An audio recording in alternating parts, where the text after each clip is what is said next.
சரி, திரு Sriram, by and large அவர் பிசிகேலேருந்து வன்னியரசு சொல்கிறாரு, நீங்கள் என்ன வேணால் சொல்லுங்கள், 10 பாயிண்ட் 15 பாயிண்ட் எல்லாத்துக்கும் பொதுவானது என்ன, கூட்டணியில் நாங்கள் உறுதியாக இருக்கிறோம்ன்றது எங்கள் தலைவருடைய கருத்து. அதுக்கப்புறம் எல்லாமே அடிபட்டு போச்சு, அப்புறம் வேறு என்ன பேசுறதுக்கு இருக்குது, அதை மீண்டும் மீண்டும் வலியுறுத்துறாரு. அதை தாண்டி இதில் ஏதாவது நடந்துடாதாங்கிறது எதிர்க்கட்சிகளோ அல்லது விமர்சகர்களோ எதிர்பார்க்கலாம்ங்கிறது தான் அவர் வைக்கக்கூடிய பாயிண்டாக இல்லை. நீங்கள் கேட்ட முதல்ல அந்த கொள்கை கூட்டணி ஒரே கொள்கை தான் இண்டி கூட்டணியில் இருப்பவங்களுக்கு.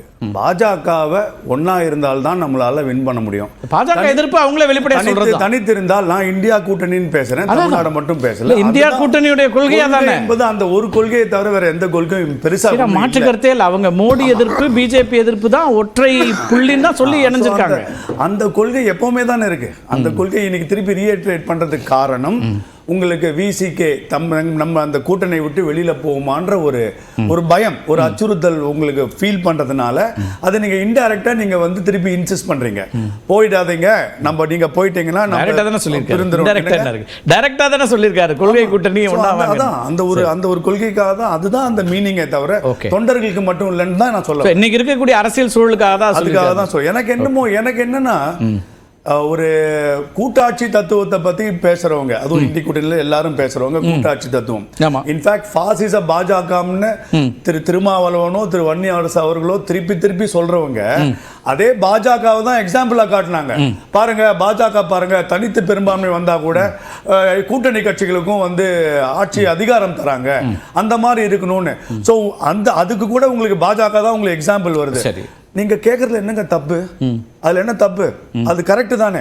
அதுல வந்து ஒரு ஒரு ஒரு ஒரு டேரிங் ஜெனரல் டெப்டி யாருமே தவறுன்னு சொல்லலையே, ஜெனரல் செக்ரட்டரி இல்லையே, எல்லாரும் சொல்லலையே தவிர ஏன் பேசுனீங்கன்ற ஒரு அழுத்தம் தானே.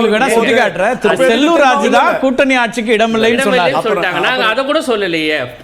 பேச வேண்டிய இடம் எங்கே, யார் பேசணும், அதுக்கான ஃபோரம் எது, அதுதான்.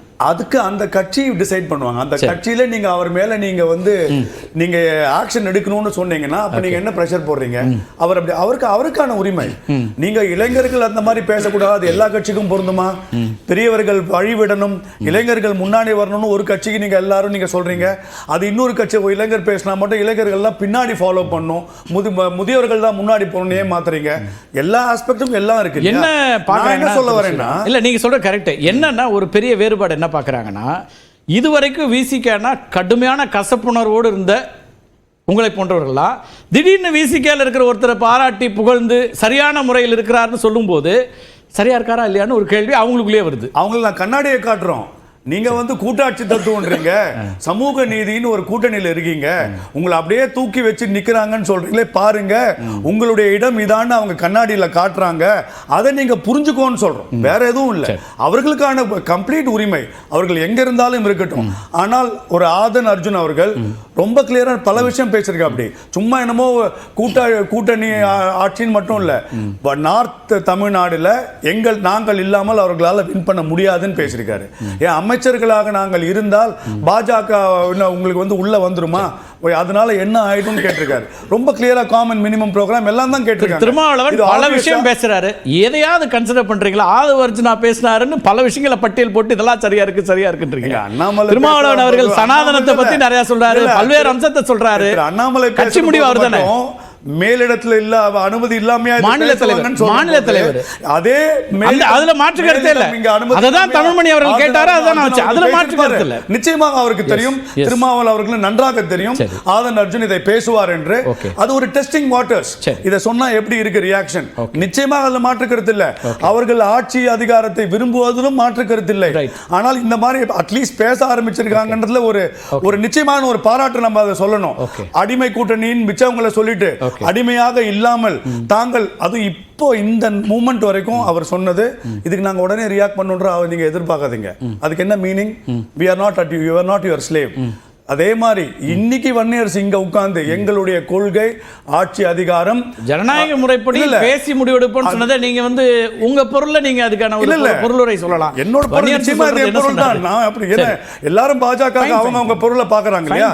இப்போ இவர் சொன்ன வன்னியரசு சார் சொன்ன கொள்கையை தான் ஆதன் அர்ஜுன் பேசியிருக்காரு. அவர் எங்க மாத்தி பேசிட்டாரு? இங்க உட்கார்ந்து யாரும் முரண்படல, எங்கள் கொள்கை ஆட்சி அதிகாரம் அவரும் பேசுறாரு. உங்களுக்கு ஒரு தெளிவு சொல்றேன். அவர் என்ன சொல்றாரு? வன்னியர் வன்னியர் என்ன சொல்றாரு? பேசக்கூடாது. இல்ல வன்னியர் என்ன சொல்றாருன்னா திமுகவோட மறைமுக இன்ஸ்ட்ரக்ஷன்ன்றது என்னுடைய பார்வை. இல்ல வன்னியர் என்ன சொல்றாரு? எங்களோட இன்ட்ரெஸ்ட் இன்னும் பெருசுங்கறாரு. நிச்சயமா. ஏன் இன்ட்ரெஸ்ட் இன்னும் பெருசு? அதையே சொல்லக்கூடாது. எங்க தலைவரை முதலமைச்சரா பார்க்கறதா எங்களுடைய சார். அது வந்து ஒரு கட்சிக்கு தெரியும் என்ன வழியில் எப்படி போனா இந்த உயர. இப்போ அவங்க அந்த வழியில வந்து தான் சித்தாந்த தெளிவோடும் அவங்க சொல்றது கொள்கை வியூகங்களை வகுத்தும் தான் இன்னைக்கு மாநில கட்சி அங்கீகாரத்தை வாங்கியிருக்கிறாங்க, இடங்களை வென்றிருக்கிறாங்க. கூட இருக்கக்கூடிய கட்சிகள்லாம் இன்னைக்கு இடம் இல்லாமல் இருக்கும்போது அவங்க வந்திருக்கிறாங்க. அப்போ வியூகம்ங்கிறது என்னங்கிறது திருமாவளவனுக்கோ அவரோடு இருக்கக்கூடிய மற்றவங்களுக்கோ தெரியுங்கிற அடிப்படையில் அவங்க சொல்றாங்க. இதுவும் ஒரு வியூகமா இருக்கலாம், தப்பு இல்லை. நீங்க சொல்ற மாதிரி டெஸ்டிங் வாட்டர்னா வியூகமா இருக்கலாம். அது எல்லாரும் தான் பண்றாங்க. ஆனா within the alliance அது இருக்கு.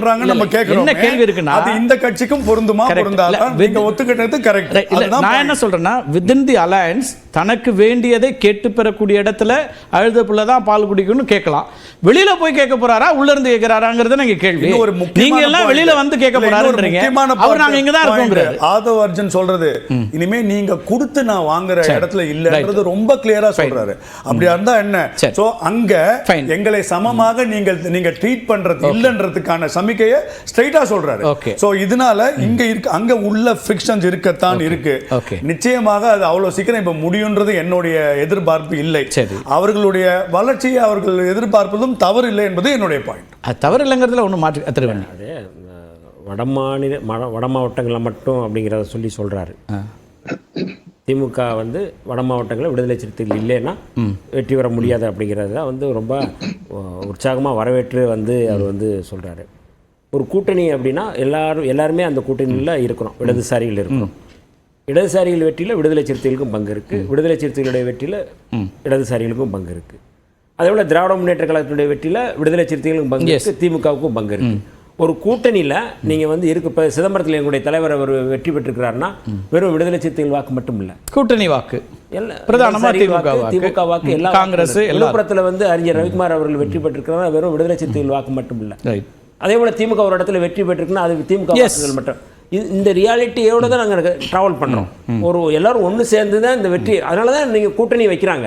அப்போ இந்த கூட்டணியில் வந்து நீங்கள் வந்து எல்லோரும் ஒன்று சேர்ந்து நாங்கள் வந்து செயல்படும் போது இது நீங்கள் வந்து சாதாரணமாக வந்து இதை வந்து ஒரு இடத்துக்கு போய் நிறுத்துறது அப்படிங்கிறது இல்லாமல் ஒரு வந்து இதில் கூட்டு வெற்றியாக தான் நம்ம வந்து பார்க்கணும். அதை நாங்கள் புரிஞ்சுக்கிட்டு தான் நாங்கள் வந்து செயல்படுறோம். அதனால் வந்து மரியாதைக்குரிய ஸ்ரீராம் போன்றவர்கள் வந்து இதை வந்து உடனே அதை உசுப்பேற்றி நீங்கள் சொன்னது போல் பல விஷயங்களை நாங்கள் சொல்கிறோம். பாஜகவை தொடச்செறிகிறதா எங்களுடைய இலக்குன்னு சொல்லிட்டு தான் நாங்கள் வந்து இந்த கூட்டணியில் வந்து நிற்கிறோம். ஏன் இந்த 6 சீட்டு வாங்கும்போது என்ன சொன்னாங்க? 2011 10 சீட்டு நாங்கள் வாங்கினோம். ஏன் இங்கே வந்து 6 சீட்டை நாங்கள் ஒப்புக்கொண்டோம் அப்படின்னா வெளிப்படையாக சொன்னார். பாஜகவை வீழ்த்துவதற்காக நாங்கள் வந்து இந்த இடத்த வந்து நாங்கள் வந்து ஏற்றுக்கொண்டோம். எங்களுக்கு இலக்கு தான் முக்கியம், இடங்கள் முக்கியம் இல்லைன்னு சொன்னவர் தான் எங்களுடைய தலைவர் எழுச்சி தமிழர் அவர்கள். அதனால இந்த அடிப்படையில் நாங்கள் இந்த கூட்டணியில் ரொம்ப தெளிவாக நாங்கள் வந்து டிராவல் பண்ணுறோம்னு சொல்லிட்டாரு. அப்போ நீங்கள் வந்து இன்னொருத்தர் இதை சொல்லிட்டாரு அதை சொல்லிட்டாருன்னு சொல்றது வந்து நான் சொல்றதே வந்து ஏற்க வேண்டிய அவசியம் இல்லை. தலைவருடைய கருத்து தான் இறுதியான கருத்து, அவர் தான் வந்து சரியான கருத்து. அதை தான் நாங்கள் வந்து என்ன சிக்கல்னா தலைவருடைய அந்த இறுதியான கருத்து என்னங்கிறத தெளிவாக புரிஞ்சுக்க முடியலையானு தான் தமிழ்மணி அவர்களோ ஸ்ரீராம் அவர்களோ சொல்றாங்க. அது ஆதரிக்கிறாரா, முழுசா ஆதரிக்கிறாரா, எதிர்க்கிறாரா, முழுசா எதிர்க்கிறாரா அப்படிங்கிற கிளாரிட்டி இல்லையே. அது வந்து ஒரு முற்றுப்புள்ளியா இருக்கா கமாவா இருக்கான்னு கேட்குறேன். அடிக்க ஓடிட்டு சொல்லிட்டாரு. சரி, கூட்டணியில் குழப்பமும் இல்லை, விரிசல் இல்லை அப்படின்னு சொல்லிட்டாருனால என்ன அர்த்தம்? நாங்க இந்த கூட்டணியில் தொடர்கிறோம் சரி அப்படின்னு சொல்லிட்டாருல என்ன அர்த்தம் எனக்கு புரியல. இதுக்கு ஏதாவது போனார் உரையை நாங்கள் வச்சு படிச்சு காட்டணுமா எனக்கு தெரியல. சரி.